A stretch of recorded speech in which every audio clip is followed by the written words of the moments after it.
नमस्कार, मैं प्रियंका। आप देख रहे हैं 4 PM। भारत के इतिहास में ऐसा पहली बार हुआ कि किसी नेशनल पार्टी ने विधानसभा चुनावों के नतीजों को मानने से साफ इनकार कर दिया। कांग्रेस ने कहा कि ईवीएम में धांधली हुई है, वोटों की चोरी हुई है, ईवीएम बदली गई है, ईवीएम 99% चार्ज है, इसलिए हम इन चुनावी नतीजों को नहीं मानते हैं। इस बार तो चुनाव आयोग को जवाब देना ही होगा। आपको बता दें, जब से नतीजे निकल कर सामने आए हैं उसके बाद चुनाव आयोग बुरी तरीके से फंसा हुआ नजर आ रहा है। और बवाल तो इस बात को लेकर भी खड़ा हो गया है कि एक वीडियो सोशल मीडिया पर वायरल है जिसमें ईवीएम बदलता हुआ एक शख्स देखा जा सकता है। तो फिलहाल इस वीडियो में क्या दिखाई दे रहा है, क्यों बवाल मचा हुआ है, हरियाणा में आखिर कैसे ईवीएम 99% चार्ज पाई गई है, इन सभी मसलों पर चर्चा करेंगे। और चर्चा करने के लिए हमारे साथ मौजूद है सुप्रीम कोर्ट के सीनियर वकील महमूद प्राचा जी। उनसे समझने की कोशिश करते हैं कि अगर कांग्रेस ने इन नतीजों को मानने से इनकार कर दिया और चुनाव आयोग ने कोई जवाब नहीं दिया तो सुप्रीम कोर्ट क्या एक्शन ले सकता है। क्या हरियाणा के विधानसभा चुनावों की दोबारा से गिनती हो सकती है। तो फिलहाल चर्चा की शुरुआत करते हैं और स्वागत करते हैं महमूद प्राचा जी का। और चर्चा की शुरुआत करते हैं। नमस्कार सर। सर, आपने तो लोकसभा चुनावों में ही वीडियो शेयर कर दिया था कि किस तरीके से स्ट्रांग रूम से ईवीएम बदली जाती है। अब कांग्रेस के दावों के साथ ये वीडियो एक बार फिर से सोशल मीडिया पर ट्रेंड होने लगा है और सवाल किया जा रहा है कि क्या यही खेल हरियाणा के विधानसभा चुनावों में हुआ है, क्योंकि कई जगहों पर ईवीएम 99% चार्ज पाई गई है। आप क्या कहेंगे कांग्रेस के आरोपों पर और हरियाणा के विधानसभा चुनावों के नतीजों पर। सर, मैंने तो सैकड़ों वीडियो ईवीएम की सैकड़ों मशीनें टेम्पर करते हुए, चोरी करते हुए, बदलते हुए सब वीडियो दिखाए थे ना। मगर अब मुद्दा क्या है, देखिए प्रियंका जी, जो महत्वपूर्ण बात है वो समझने की ये है। एक तरफ तो चुनाव आयोग के लोग हैं, वो तो चोरी कर ही रहे हैं। एक तरफ बीजेपी और आरएसएस के लोग हैं, वो तो चोरी ही कर रहे हैं वोटों की। तो जनता ने क्या फैसला किया था लोकसभा के चुनाव में भी कि भारतीय जनता पार्टी को देश की सत्ता से हटाना है और उसके लिए जो विपक्ष को अपनी जिम्मेदारी निभानी चाहिए थी, इंडिया गठबंधन को और दूसरी पार्टियां जो एनडीए के खिलाफ थी, उन्होंने जनता को पूरी तरीके से निराश किया है। ये उतना ही बड़ा धोखा है जितने भारतीय जनता पार्टी और चुनाव आयोग के लोग दे रहे हैं, क्योंकि ये लोग सक्षम नहीं है। जनता ने लाठी, गोली, डंडे खा खा के, हर प्रकार की मुसीबतें पुलिस से झेल के ना सिर्फ भारतीय जनता पार्टी और एनडीए के लोगों को हराया, बल्कि मशीनें, ईवीएम की मशीनों को भी हराया। लेकिन फिर भी ये लोग ईवीएम के खिलाफ जो मजबूत आवाज नहीं उठा पाए, ऑपोजिशन के लोग, मैं समझता हूं उनकी जिम्मेदारी किसी और से भी, आरएसएस और बीजेपी के लोगों से भी ज्यादा है। अब ये मैं आपको ये भी बताना बहुत जरूरी समझता हूं कि कांग्रेस के अंदर और समाजवादी पार्टी के भी अंदर जो, और दूसरी पार्टीज के भी अंदर, बसपा के अंदर जो टॉप लीडरशिप है वो पूरी तरीके से कन्विंस है। जैसे राहुल गांधी जी, अखिलेश जी, मायावती जी और उधर शरद पवार और दूसरे लोग पूरी तरीके से कन्विंस हैं कि ईवीएम की मशीनों से गड़बड़, घोटाला, बेईमानी हो रही है और पेपर बैलेट से ही चुनाव होने चाहिए। लेकिन जैसे कांग्रेस में जयराम रमेश जी हैं और उनके कुछ और साथी हैं जो अभी आप उनके प्रेस में या कल उनका प्रेस कॉन्फ्रेंस देख रही थी, कोई मिस्टर खेड़ा है, तो वो लोग आके क्या जो ड्रामा कर रहे हैं, क्या कि अब ईवीएम के खिलाफ बोलने की चेष्टा कर रहे हैं। ये मेरे पास कंफर्म जानकारी है कि जयराम रमेश जी वो हैं जो राहुल गांधी जी को डिसुएड करते हैं या उनको रोकते हैं ईवीएम के खिलाफ बोलने से। और एक लॉबी है कांग्रेस के अंदर ईवीएम के पक्ष में जिसको वो हेड करते हैं और उनके सहयोगियों के साथ बहुत सारे सहयोगी। तो ये तो सर आपने बड़ा एक खुलासा किया है।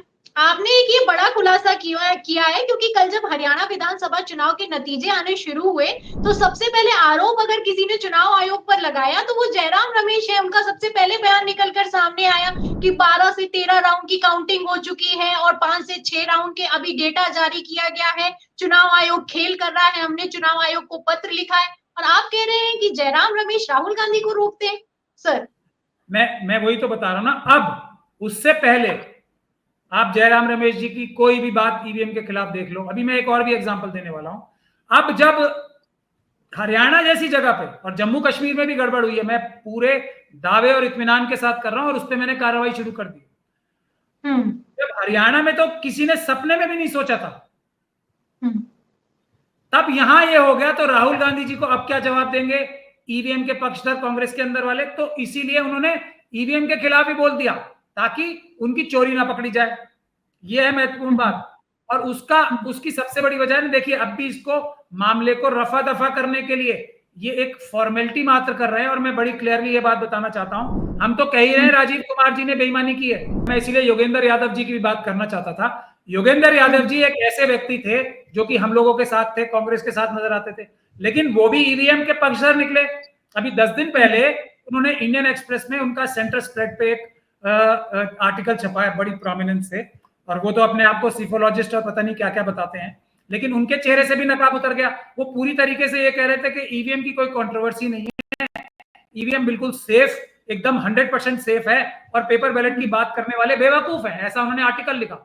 देवा साहेब जी जो मगर सर कल जब हमारे चैनल से बातचीत की, हमारे संपादक संजय शर्मा जी से बातचीत की है, तो योगेंद्र यादव जी ने माना है कि ईवीएम में खेल हुआ है, 99% चार्ज पाई गई है। हमारे चैनल पर इंटरव्यू भी है सर। तो यही काम तो जयराम रमेश जी कर रहे हैं, जब इनकी भी चोरी पकड़ी गई। योगेंद्र यादव जी और जयराम जी को मैं एक साथ बता के क्यों बता रहा हूं कि ये इस बात की तरफ इशारा करता है कि ये आरएसएस के एजेंट हैं जो कि ऑपोजिशन पार्टीज में भीतर घात कर रहे हैं। तो इन्होंने भी अपना पल्ला अब, वरना आप वो आर्टिकल देख लीजिए जाके, ऐसा लगेगा कि ईवीएम की, जैसे मैं ईवीएम की बात कर रहा हूं तो मुझसे बड़ा बेवकूफ ही कोई नहीं है कि ईवीएम को झूठा ठहरा रहा हूं मैं। तो इन्होंने तो इतना बढ़िया आर्टिकल पता नहीं किससे लिखवाया होगा या खुद ही लिखा होगा, वो लिखा हुआ है ईवीएम के खिलाफ। और उसके बाद मैं देवा साहेब जी की बात कर रहा था कि वो सिविल सोसाइटी के हमारी तरफ से उन्होंने एक जवाब लिखा इंडियन एक्सप्रेस को इसका कि ये आर्टिकल बिल्कुल झूठा, बेबुनियाद और ये एकदम से स्पॉन्सर्ड है, इसका जवाब ये है। तो इंडियन एक्सप्रेस ने उसे छापने से मना कर दिया। तो उस दिन हमें बात क्लियर हो गई थी कि ये स्लीपर सेल वाले लोग हैं, लेकिन आरएसएस के इनके डायरेक्ट कांटेक्ट अभी मेरे पास सबूत है, मैं और इकट्ठे कर रहा हूं, वो भी जारी करूंगा। लेकिन प्रियंका जी, महत्वपूर्ण बात यह है कि ये वाली बात 99% वाली बात तो ये हमने ये इलेक्शन के दौरान नहीं बताई थी, लोकसभा के विधानसभा चुनावों में ये बात निकलकर सामने आ गई थी कि विधानसभा के चुनाव में ये डायरेक्ट कंप्लेंट यही थी, परसेंटेज जो 99% है। तो अब इन्हें पहली बार पता लगी है, तब तो इन्होंने खूब राहुल गांधी जी को रोका, खूब उन्हें मिसगाइड किया। तो जब तक और राहुल गांधी जी भी जिम्मेदार पोस्ट पे बैठे हैं, जैसे मोदी जी हैं देश की जनता के नौकर प्राइम मिनिस्टर के रूप में, एक 60% देश की जनता जिन्होंने मोदी जी को नकारा है, उनकी नुमाइंदगी कौन करते हैं? Rahul Gandhi ji, leader of the opposition के हैसियत से। तो जवाबदेह राहुल गांधी जी भी हैं कि वो क्या अपने इन जो ये सो कॉल्ड अपने आप को बहुत बड़े हितैषी बन रहे हैं और मोदी जी के खिलाफ बता रहे हैं, योगेंद्र यादव जी और ये जयराम रमेश जी जो और उनकी टीम जो नजर आती है, उनके साथ जो भी लोग बैठते हैं उनके साथ, तो ये लोग क्या ये धुलमुल कार्रवाई करके एक बार फिर, जो आप भी कह रहे हैं सुप्रीम कोर्ट जाना चाहिए, सुप्रीम कोर्ट में सिर्फ एक ही केस बचा है जो सर्वाइव करके बाहर आया है, वो है मेरा। हम दूसरी अदालतों में लिबर्टी लेके आए हैं, सब जगह हम केस फाइल कर सकते हैं। लेकिन क्या कांग्रेस पार्टी अब इसके खिलाफ केस पास करेगी? नहीं। अगर जयराम रमेश जी की और उनके टीम के जो दूसरे मेंबर है उनकी इतनी सी भी चली, तो मैंने देखिए पहले से ही प्रियम कर रहा था मैं इस बात को, मैंने ऑलरेडी कार्रवाई चालू कर रखी है, सारे सबूत में हरियाणा और कश्मीर के जुटा रहा हूं, मेरे पास आ जाएंगे। लेकिन कांग्रेस पार्टी जब तक इन लोगों की चलेगी कुछ नहीं करेगी, क्योंकि ये आरएसएस और बीजेपी के एजेंट हैं जो कांग्रेस के अंदर। ये बात मैं आपको बता रहा हूं। चिट्ठी लिख के जाने से चोर को ये कहोगे आपके चोरी बंद कर दो और वो कहेगा ओके मैंने आज तक चोरी की, मैं आगे से नहीं करूंगा, ऐसा कभी होता है? ये जाते तो कम से कम राष्ट्रपति महोदय के पास जाते। और उससे बड़ी बात है, हम आंदोलन का ऐलान कर चुके हैं, मैं जल्दी ही आंदोलन शुरू कर रहा हूं, उसमें सपोर्ट करें। जयराम रमेश जी आए और लाठी खाएं मेरे साथ, तब मैं विश्वास करूंगा। योगेंद्र यादव जी आए और लाठी खाएं मेरे साथ पुलिस की, तब मैं विश्वास करूंगा, वरना मैं इनको एजेंट ही कहूंगा आरएसएस का।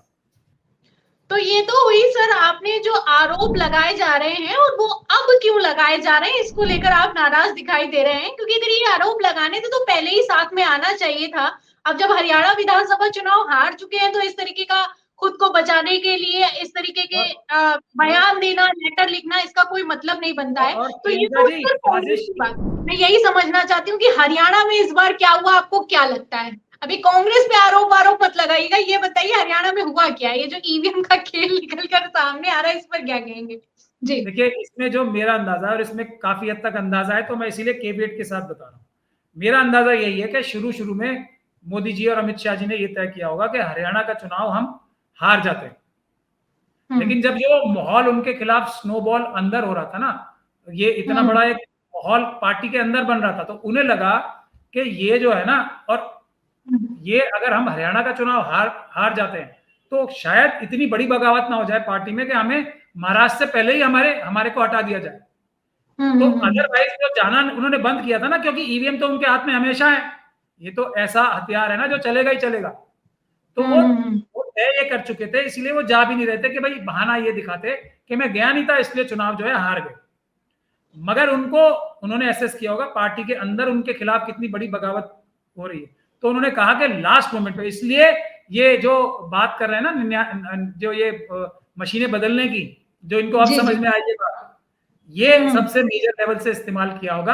अगर ये प्री मैनेज करके रखते तो इनको इतनी ज्यादा मशीनें बदलने की जरूरत नहीं पड़ती, और ये मशीनें सिर्फ एक डिस्ट्रिक्ट में नहीं बदली गई होंगी। अभी जब वीडियो ले लेंगे ना, मैं ऑलरेडी चुनाव आयोग को पहले ही चिट्ठी लिख के बोल चुका था चुनाव से पहले कि कश्मीर और इसकी, हमने जो दिल्ली हाईकोर्ट से ऑर्डर ले रखा है, आपको सभी चुनाव के सभी असेंबली कॉन्स्टिट्यूंसीज की वीडियोग्राफी करानी पड़ेगी, अदरवाइज मैं आपके खिलाफ कानूनी कार्रवाई करूंगा।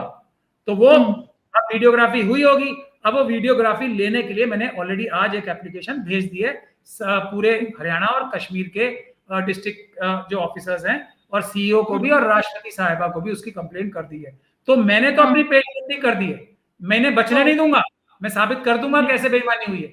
लेकिन इस बार बेईमानी फिजिकल तौर पे मशीनें चेंज करके ज्यादा हुई है, वो पकड़ना और भी आसान होगा, क्योंकि ये सबसे क्रूडेस्ट तरीका होता है, क्योंकि इन्होंने बाद में ये डिसाइड किया कि इलेक्शन हमें हारना नहीं है, जीतना है, लास्ट मोमेंट पे डिसाइड किया। तो जो एसएलयू की स्टेज पे भी जो मैनिपुलेशन हुई होगी वो भी कम की होगी, जो ये बीच की जो और पहले के से जो मशीनों में हेराफेरी होती है वो भी मेरे ख्याल से कम की होगी। लेकिन असली सबूत तो जब ही आएंगे मेरे पास, जब मैं वीडियोग्राफी सारी हासिल कर लूंगा। लेकिन कांग्रेस पार्टी और सारी ऑपोजिशन पार्टीज जो महाराष्ट्र में भी लड़ेंगी और झारखंड में भी लड़ेंगी, दिल्ली में भी लड़ेंगी, अब भी हमारा साथ नहीं देते ईवीएम की लड़ाई में, जो हम सड़क पर संघर्ष करने वाले हैं। तो इसका मतलब साफ है, ये लोग इस लायक नहीं है कि देश की जनता की जो एक तरीके से आकांक्षा है आरएसएस और बीजेपी को सरकार से हटाने की, ये उसमें खरा उतरने के लिए काबिल नहीं है, क्योंकि ये सड़क पे उतर के संघर्ष नहीं करते। ये पूरी तरीके से जनता पे छोड़ रखा है कि आप भारतीय जनता पार्टी को भी हराओ और ये ईवीएम की मशीनों को भी हराओ, हम सिर्फ बैठ के मजे लेंगे, हम अपने पद और जो है इंजॉय करेंगे, हम रिलैक्स मोड पे रहना चाहते हैं। तो ये लोग डिजर्व नहीं करते ऑपोजिशन की सीटें भी, ये भी जनता को अब साफ हो जाए। आखिरी सवाल सर आपसे लेती हूँ, राहुल गांधी की तरफ से ट्वीट कर दिया गया है, पहली बार राहुल गांधी ने डायरेक्ट कहा है कि हम चुनाव आयोग के पास जाएंगे, जो हरियाणा के नतीजे निकलकर सामने आए हैं वो अप्रत्याशित है। अब यहाँ पर सवाल ये खड़ा होता है कि अगर कांग्रेस ने इस हार को मानने से इनकार कर दिया और चुनाव आयोग ने कोई वाजिब जवाब नहीं दिया, तो सुप्रीम कोर्ट क्या कर सकता है? सर देखिए, विश्लेषण इसका क्या करेंगे, सारे सबूत तो मेरे पास है, मेरे से ज्यादा किसके पास सबूत है देश में? ये रखे मेरे पास, आके ले ले मुझसे कांग्रेस पार्टी के लोग इनके, लेकिन ये नहीं करेंगे। राहुल गांधी जी को फिर धोखा देंगे, फिर इसको डिले डिले करेंगे। मैं आपको बता रहा हूं, मैं बार बार इस बात को कह चुका हूं, सुप्रीम कोर्ट के 4 सिटिंग जजेस कह चुके हैं हमारे ऊपर दबाव है, जिस प्रकार की जजमेंट्स आ रही हैं, क्या we can't we read writing on the wall? मेरा कहना यह है, सुप्रीम कोर्ट के जजेस के हाथ मजबूत करने के लिए हमें सुप्रीम कोर्ट के बाहर सॉलिडारिटी में खड़ा होना है, जजेस के साथ सॉलिडारिटी में। और अभी आपने चीफ जस्टिस साहब को देखा नहीं है, कितनी क्रिटिसिज्म हुई है उसकी, कहां थे वो? क्या मोदी जी कहां पे थे? तो ये सब चीजें साफ नजर आ रही हैं। तो हमें सुप्रीम कोर्ट के बाहर भी इन सॉलिडारिटी बड़े प्रदर्शन करने विद द जजेस ऑफ द सुप्रीम कोर्ट के आप निष्पक्ष होके बहादुरी से फैसले करो, हम साथ हैं, देश की जनता साथ है। और चुनाव आयोग के खिलाफ पूरी तरीके से चुनाव आयोग का के ऊपर प्रदर्शन करके उनको हटाना है हमें। चुनाव आयोग के खिलाफ तीसरी बात बता रहा हूं मैं आपको, ये तीनों चुनाव जो इलेक्शन कमीशन के मेंबर्स हैं, इनके खिलाफ हम लोग जो है नॉन कॉन्फिडेंस, जो इनको इम्पीचमेंट का प्रोसीजर शुरू करना चाहिए। मैं आह्वान करता हूं सब ऑपोजिशन की पार्टी से कि मेंबर ऑफ पार्लियामेंट इम्पीच करें इन तीनों इलेक्शन कमिश्नर्स को। ये अगर नहीं करेंगे, सिर्फ चिट्ठी लिखेंगे और सिर्फ जाके गुजारिश करेंगे तो कुछ नहीं होगा। आप महाराष्ट्र का चुनाव हारोगे, आप झारखंड का चुनाव हारोगे, आप दिल्ली का चुनाव हारोगे, मैं ये लिख के दे रहा हूं। और हारोगे, जनता नहीं हराएगी आपको, जनता तो बीजेपी को हराएगी। चुनाव फिर भी बीजेपी जीतेगी। ये सबसे बड़ा अन्याय और अत्याचार अपोजिशन पार्टीज कर रही है देश के साथ। क्योंकि जनता नहीं हरा रही है, सवाल तो इस बात का है कि क्या ईवीएम हरा रही है। तो बहुत बहुत शुक्रिया सर जो आपने जवाब दिए जो सारे सवालों के हरियाणा विधानसभा चुनावों को लेकर। आपका बहुत बहुत शुक्रिया, आपने 4 PM को समय दिया उसके लिए। तो ये थे हमारे साथ में महमूद प्राचा जी। एक तरफ जहां कांग्रेस हरियाणा विधानसभा चुनाव की हार मानने के लिए तैयार है, वहीं दूसरी तरफ महमूद प्राचा जी भी किसी तरह की कोई हार मानने के लिए तैयार नहीं है। उन्होंने साफ कह दिया है कि कांग्रेस हमारे साथ आए या फिर कि ना आए, हम डटे हुए हैं। मैंने तो पत्र भी लिख दिया है, राष्ट्रपति को भी पत्र लिख दिया है, चुनाव आयोग को भी पत्र लिख दिया है और सुप्रीम कोर्ट को एक्शन तो अब लेना ही होगा। क्योंकि अब जो चल रहा है, अब तो पानी सिर के ऊपर निकलता हुआ दिखाई दे रहा है। तो हरियाणा विधानसभा चुनाव के नतीजे आ चुके हैं और इन नतीजों के बाद तो अब ऐसा लगता है कि विपक्षी दलों और चुनाव आयोग के बीच में आर पार की जंग शुरू हो चुकी है। अगर ये हाल है हरियाणा में, तो आगामी विधानसभा चुनावों में क्या होगा, महाराष्ट्र में क्या होगा, उत्तर प्रदेश में क्या होगा, सवाल तो इस बात पर भी खड़ा होता है। तो फिलहाल इन चुनावी नतीजों पर, महमूद प्राचा जी के जवाबों पर आपको क्या लगता है कि क्या इस पर सुप्रीम कोर्ट कोई एक्शन लेगा? जैसे नतीजे हरियाणा विधानसभा चुनावों में निकलकर सामने आए हैं, क्या चुनाव आयोग इस पर कोई जवाब देगा? इस सवाल के जवाब में, इस पूरी चर्चा पर आपकी जो भी राय है हमें कमेंट बॉक्स में जरूर लिखें। वीडियो को ज्यादा से ज्यादा शेयर करें ताकि सच्चाई दूसरों तक पहुंच सके। हमारे चैनल को लाइक करें, सब्सक्राइब करें, ज्वाइन करें। फिर मिलती होगी खबर के साथ, अगली चर्चा के साथ। तब तक के लिए धन्यवाद।